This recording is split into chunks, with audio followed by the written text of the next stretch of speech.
वालेकुम डॉन साहब। ये न्यू डॉन आया है जो कि पाकिस्तान में, आपको ये इसका भी इंटरव्यू लेते हैं तो पूछते हैं। जी भाईजान क्या करते हो आप?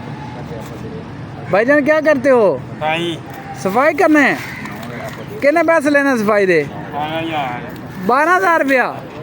शादी हुई हुई हो जानी है? लव मैरिज करनी है अंग्रेज मैरिज? लव मैरिज करनी है अंग्रेज मैरिज? कोई सहेली सुली बनाई हुई है? समझ नहीं आई। कुड़ी पसंद की हुई है? कितों दी है? कितों दी? अच्छा ना की है? की कहना चाहेगा तू? की कहना चाहेगा? अपना बयान की देना चाहेगा? आवाम नू की दसना चाहेगा? काम करदा तैनूं किवें लग रहा है? अच्छा लग रहा है? हाँ माशाल्लाह। अगर कोई चंगा तेन काम लाभ देवी है तो करेगा?